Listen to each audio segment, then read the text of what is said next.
Mother Holle. Once upon a time in a quaint village there lived a widow who had two daughters. Her elder daughter was named Stella, and she possessed a remarkably kind and hard-working spirit. In stark contrast, her younger daughter Bella was known for being rude and lazy. Despite Stella's admirable qualities, the widow showed a clear preference for Bella, as Bella was her own biological daughter while Stella was her stepdaughter. This favoritism led to Stella being treated like a servant in her own home, constantly made to slog through all the housework. The stepmother would frequently command Stella, "Stella, finish all this work. You are still to go out and spin yarn."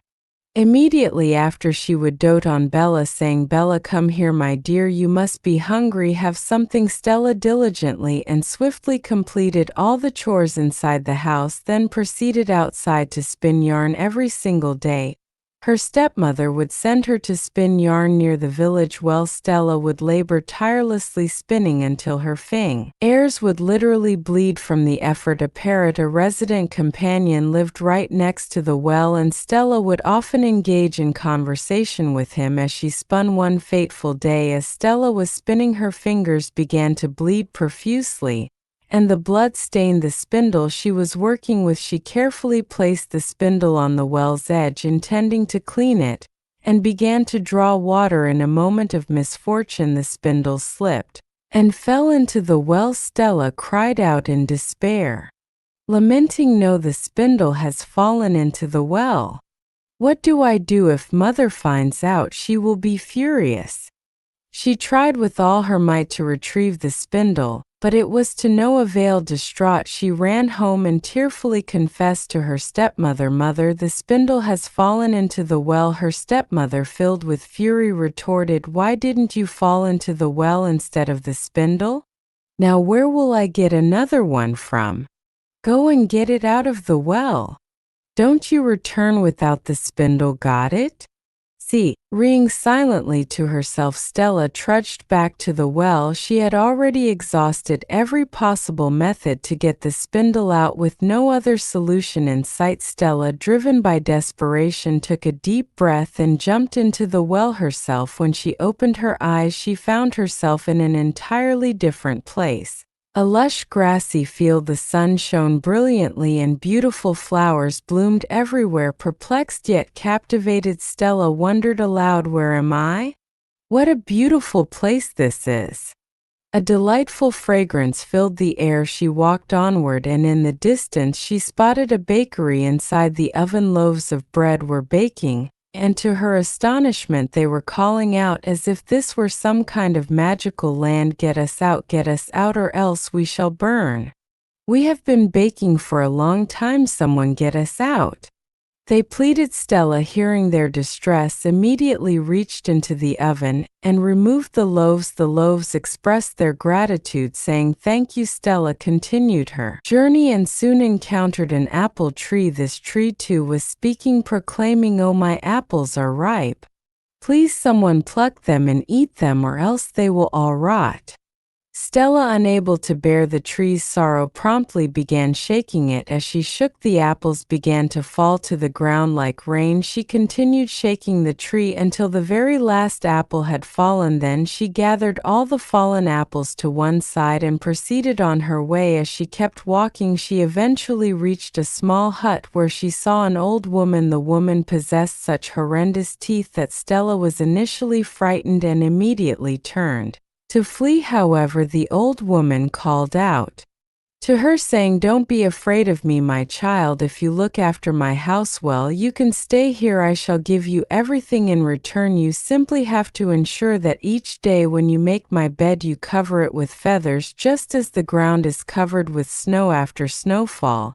And yes, everyone calls me Mother Holle, Mother Holle." Spoke to Stella with such warmth and kindness that Stella felt reassured and agreed to stay with her. Stella took meticulous care of the house, and every single day she made Mother Holle's bed precisely as Mother Holle had requested, ensuring it was covered with feathers, as if snow had freshly fallen. Mother Holle in turn grew to love Stella dearly, and provided her with lovely food to eat. After staying there for some time, Stella began to feel a deep Longing for her own home, she pondered Mother Holle is so kind to me, she takes such good care of me, but I am missing home. Although Stella was very content with Mother Holle, she felt it was time to return, so one day she approached Mother Holle and expressed her wish. Mother Holle, I wish to go back home. I cannot stay here any longer. Mother Holle responded with understanding and affection. I am happy that you wish to go back home. You have worked very sincerely. I am very happy with you. I shall drop you to your home myself, Stella, overwhelmed, exclaimed. Really? Thank you, Mother Holle. Mother Holle gently took Stella's hand and led her to a magnificent door made entirely of gold. The moment Stella stepped across the threshold of the door, it miraculously opened and gold began to rain down upon her. Before she could fully comprehend what was happening, she found herself dressed in shimmering gold from head to toe. Mother Holle then declared, "This is your reward for serving me with such love, and here is your spindle that you had dropped in the well." Stella could barely believe her eyes, wondering if it was all real or merely a beautiful dream. She had never experienced such an outpouring of love in her entire life, and tears of pure joy streamed down her face. Then the golden door closed and Stella suddenly found herself standing near the well right outside her stepmother's home. As soon as she appeared, the parrot from the well flew over and perched on Stella's shoulder, repeatedly proclaiming, "Here she is. Your daughter is pure as gold. She has returned." When Stella entered the house, her stepmother and Bella were utterly shocked to see her adorned from head to toe in gold. Their shock quickly turned to feigned happiness, and they warmly invited her in, with the stepmother exclaiming, "Stella, my dear, where did you go? I was so worried about you. And where did you get this from?" Stella recounted her entire extraordinary story. Upon hearing her tale, the stepmother's heart became rife with overwhelming greed. She thought to herself, "Wow, so much gold. If I send Bella too over there, I shall become very, very rich, just like Stella."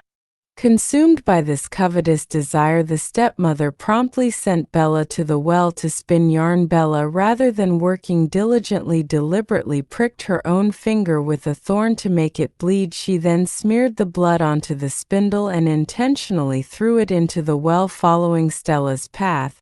She then jumped into the well herself like Stella. Her eyes too opened in a verdant grassy field. She rose and walked forward. Soon reaching the bakery, the loaves of bread in the oven were shouting, get us out, or else we shall burn.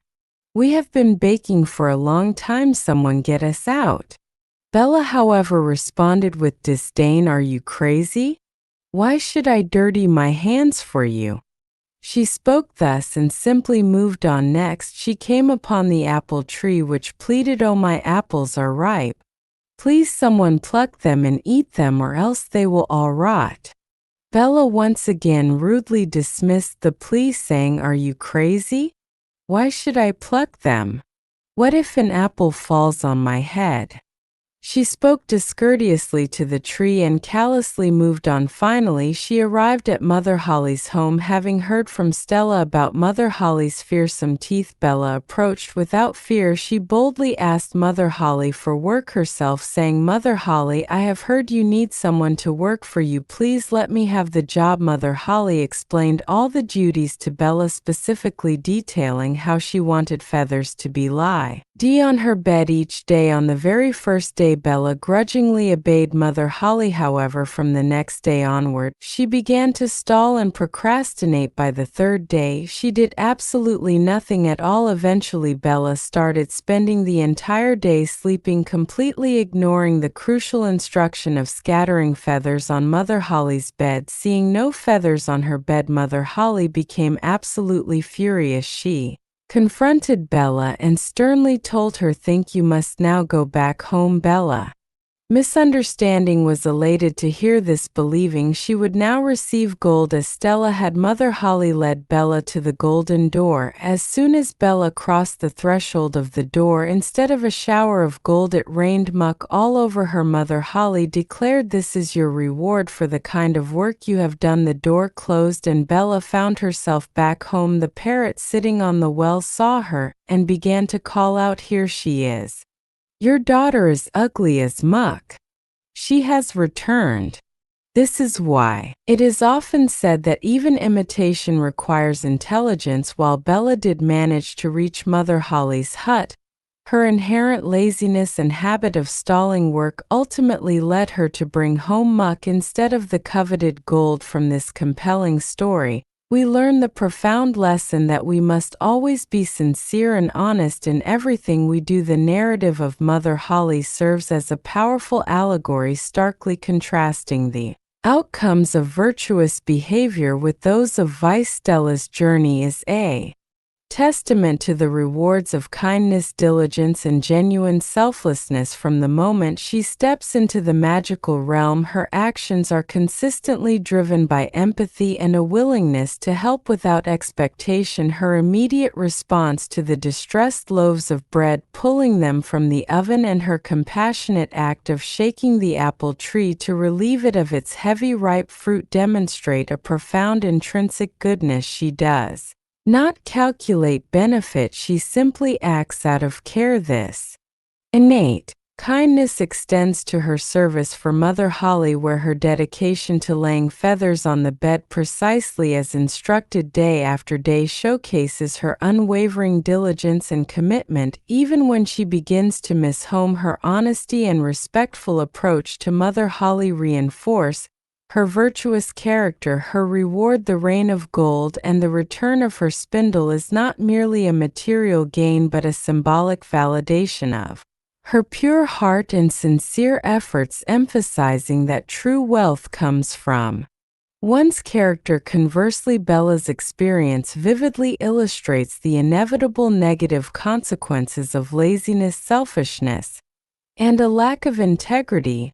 Her very entry into the magical world is born not of genuine need or accident, but of a calculated, deceitful act, pricking her own finger to replicate Stella's initial mishap. Once in the magical realm, Bella's true character quickly emerges when faced with the same opportunities to help the pleading loaves of bread and the burdened apple tree. She selfishly refuses, deeming such acts beneath her and fearing minor inconvenience.